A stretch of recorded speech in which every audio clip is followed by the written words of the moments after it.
Señores, bienvenidos al canal. Vamos a comenzar con lo que está pasando aquí en el Oblast de Donetsk. Vamos a este sector, Udagne. Vean que este sector de Udagne se ha terminado de completar la toma en este área. Y bueno, ya saben cuál es lo importante de este sector, ¿no es cierto? De este sector lo importante es esto.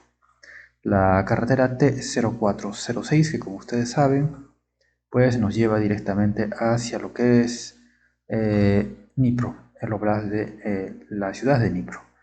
Vamos a marcar para que se entienda esto. A ver, tenemos acá, estoy marcando un aproximado, así.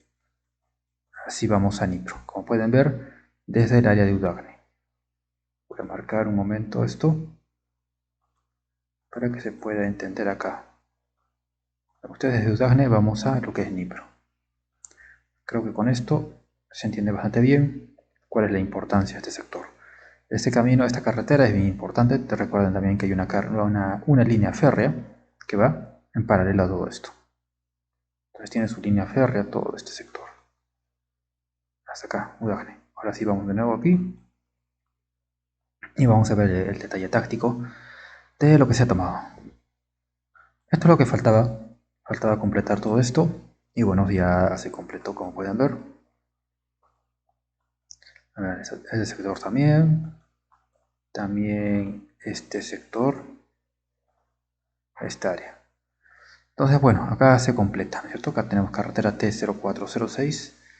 Carretera asfaltada, a ver aquí. Carretera asfaltada y la línea férrea que está acá al sur. ¿Ven ustedes? Está acá al sur la línea férrea.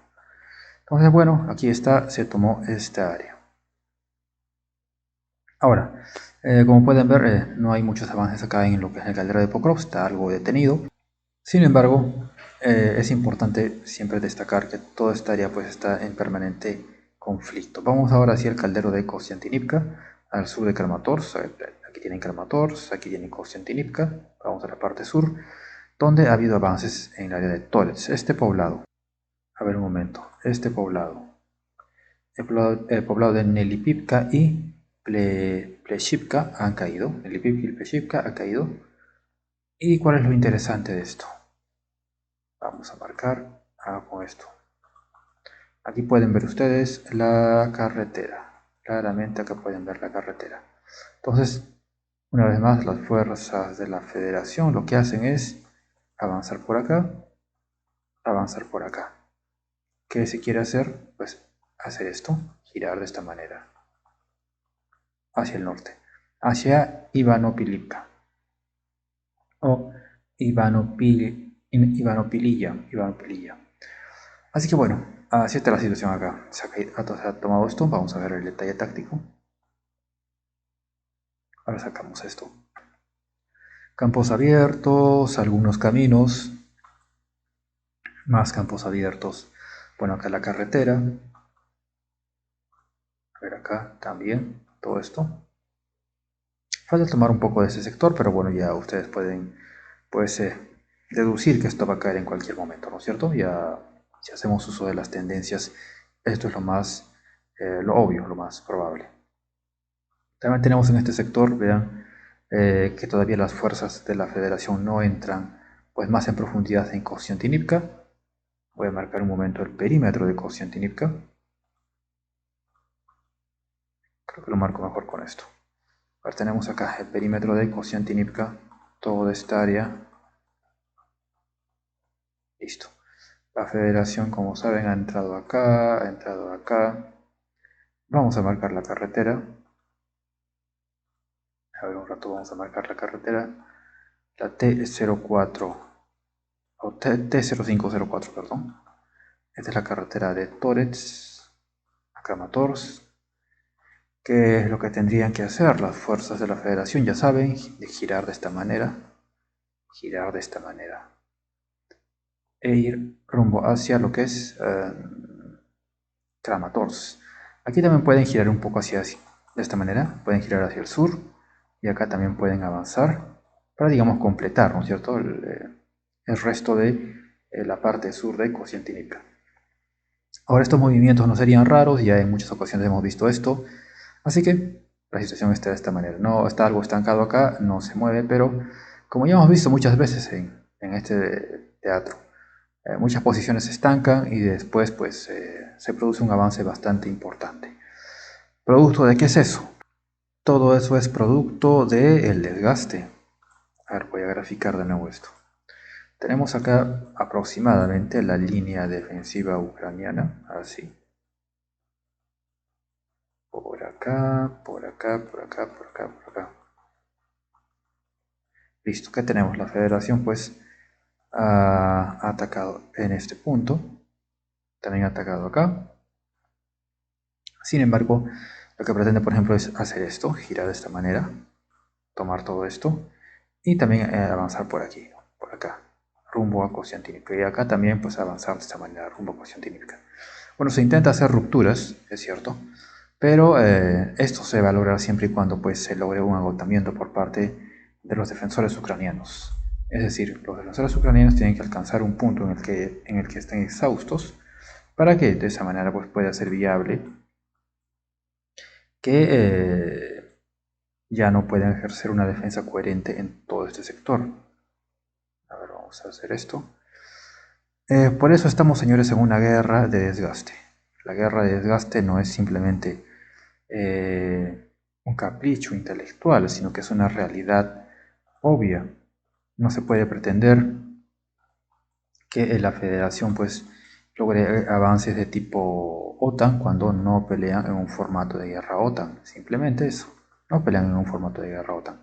Están peleando en un formato de guerra pues de desgaste, que si vemos a ver un poco la historia nos vamos a dar cuenta que es un formato de guerra que antes el Imperio Ruso, después la Unión Soviética y ahora la Federación, pues suelen utilizar. En diversos contextos, por ejemplo en las guerras napoleónicas, en la Segunda Guerra Mundial y ahora pues en este teatro. Un proceso lento pero constante. Es importante esto de lento pero constante, ¿no? Porque no se suele recordar. Ahora, lo de Kramatorsk, como digo, es el siguiente objetivo, pero es cierto que está demorando. Es cierto que no parece haber progresos, pero nuevamente recordemos, de pronto suele pasar que suele haber progresos interesantes, suele haber progresos importantes. No es que el frente se congele realmente, sino que se ralentiza nada más. Se ralentiza y después hay avances. Por parte de la Federación, bueno, habíamos visto que la Federación había hecho un importante contraataque acá, básicamente aquí. Habían hecho importantes contraataques también acá. Pero después de eso, pues no hay más. O sea, han vuelto a hacer un contraataque importante en esta área. En esta área, por ejemplo, han hecho los contraataques, ¿no? Importante porque han logrado, pues, proteger este tramo de la carretera. Pero después no ha habido más. No ha habido más que eso. ¿En cuánto tiempo podrán sostener esto? También recordemos, de acuerdo a las tendencias, la Federación suele lanzar a su vez contraataques a este tipo de iniciativas del enemigo y finalmente, nuevamente por puro desgaste, aunque parezca aburrido, pues suelen ganar. Por eso esta guerra pues no suele gustar tanto a los otanistas porque no está dentro de sus perspectivas de cómo conciben las operaciones militares. Esta es una guerra básicamente de desgaste, de alto consumo de material, altas pérdidas en infantería, y eso es algo que si recordamos en el pensamiento occidental se intenta evitar. Bueno, también tiene sus fundadas razones, porque, a ver, esto desde la época del Imperio Ruso y después desde la época de la Unión Soviética, pues supo el potencial rival, ¿no? De las potencias Europa Occidental, ya sea Francia o ya sea Alemania, pues era el Imperio Ruso, y ni Francia ni Alemania pues contaban con superioridad en mano de obra. Entonces, una guerra larga de desgaste, de alto consumo de material y mano de obra puede ser perjudicial. Pero finalmente, en ese tipo de guerras en las cuales se terminan empantanando las operaciones militares, pues terminan siendo decantadas a favor del bando que más recursos tiene. Y tanto en las guerras napoleónicas como en la Segunda Guerra Mundial, ese bando fue el bando del Imperio Ruso y de la Unión Soviética, respectivamente, ¿no es cierto? Del Imperio Ruso en las guerras napoleónicas y de la Unión Soviética en la Segunda Guerra Mundial. Ahora en esta época la Federación pues juega más o menos a lo mismo, ¿no? Estados Unidos, los atlantistas, ya saben, los atlantistas son o las potencias talasocráticas, potencias del mar, que son los atlantistas ahora, son Estados Unidos, Reino Unido y Francia. Se enfrentan básicamente a las potencias telurocráticas, los euroasiáticos, que son la Federación, China e India.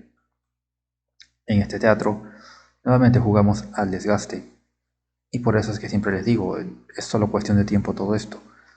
No hay una forma básicamente material de que se pueda revertir la situación, por más que el frente parezca estancado.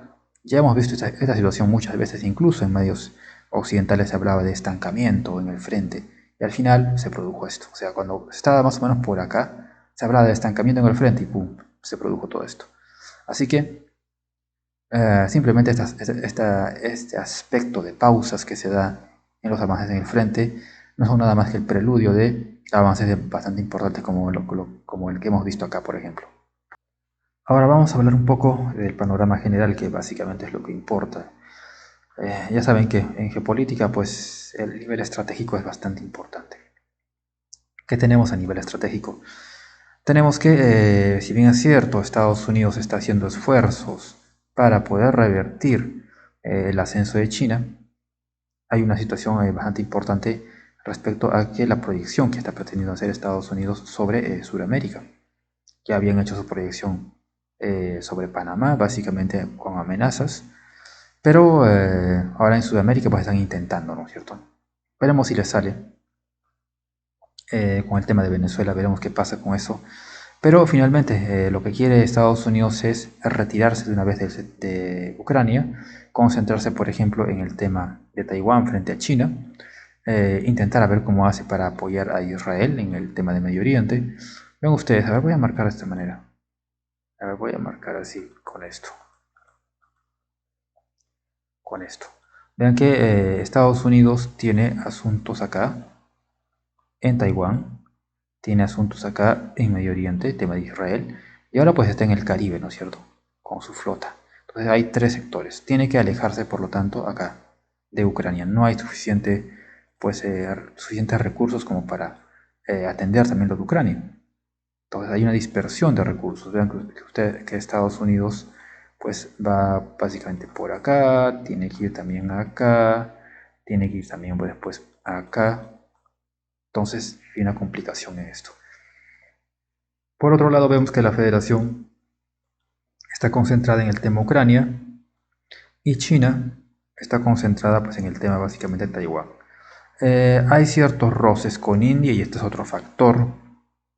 Recuerden que China apoya a Pakistán porque Pakistán es el tapón que detiene a India para convertirse en líder regional, por ejemplo.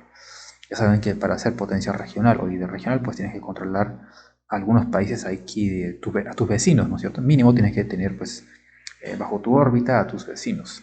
Ya cuando eres polo, pues tienes bajo tu órbita a países de otros continentes, no solo pues no solo tus vecinos. Así que bueno, así está el panorama.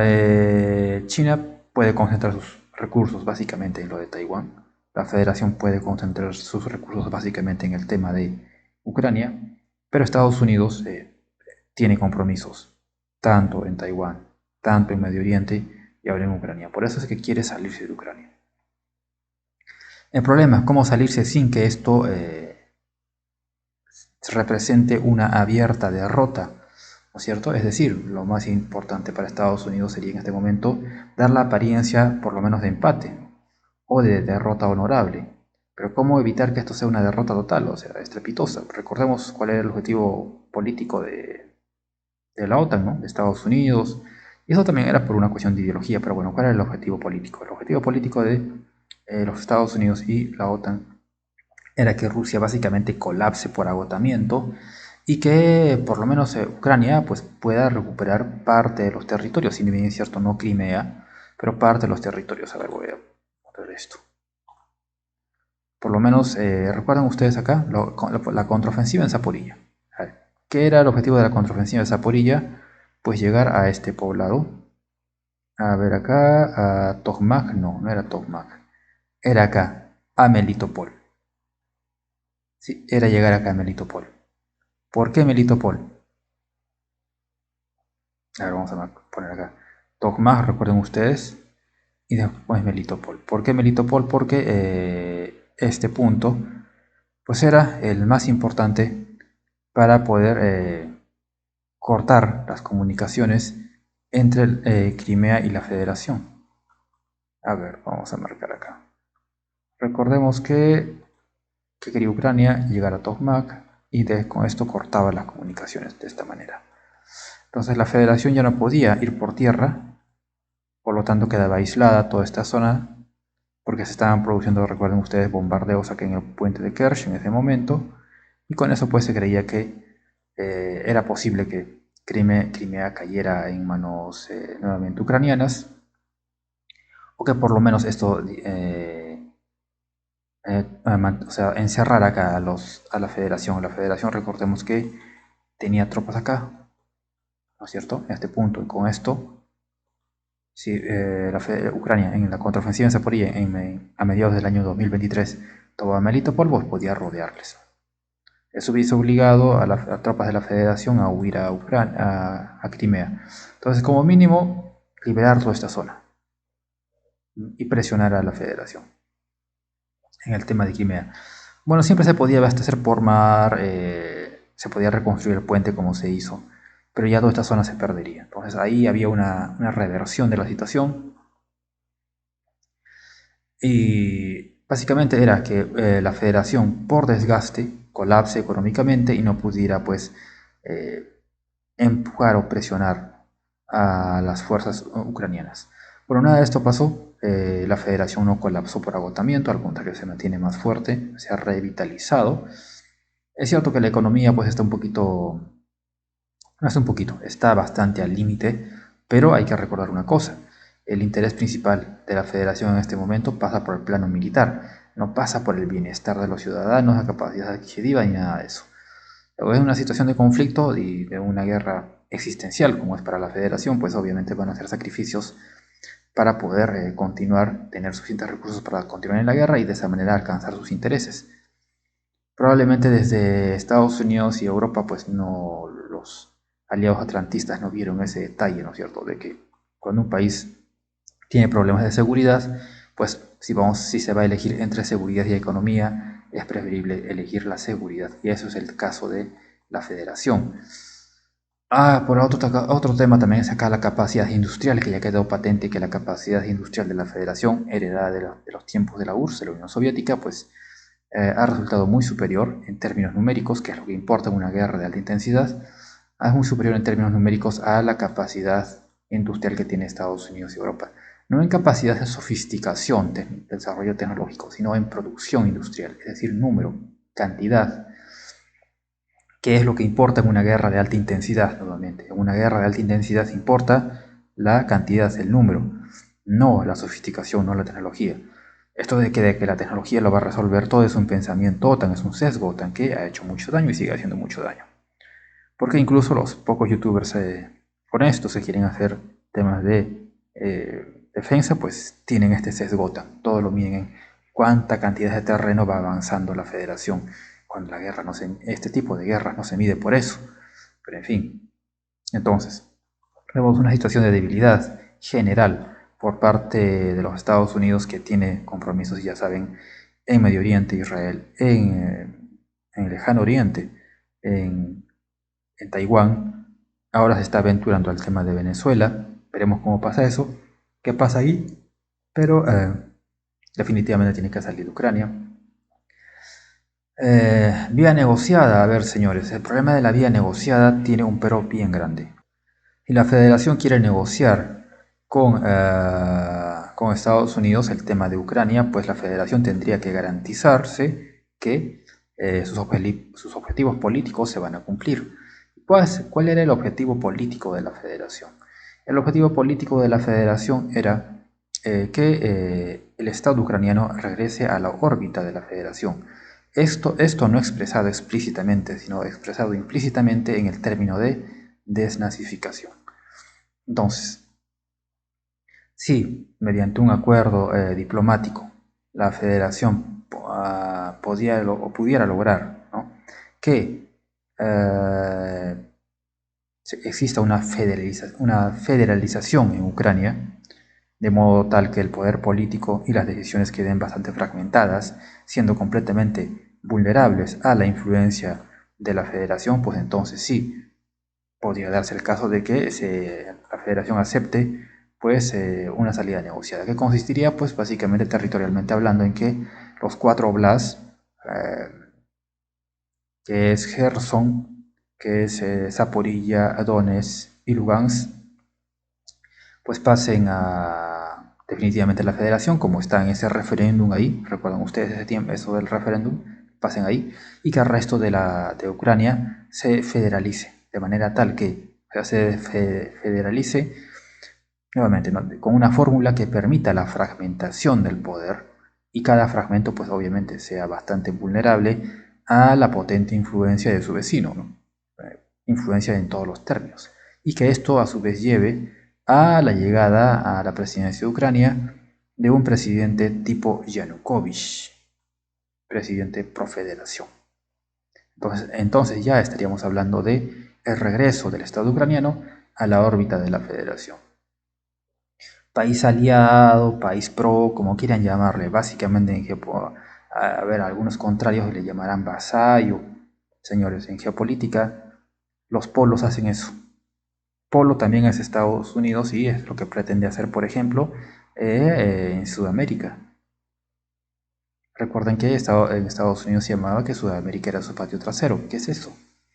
Pues básicamente tener países bajo la órbita de su poder, vasallaje, satélites, como quieran llamarle.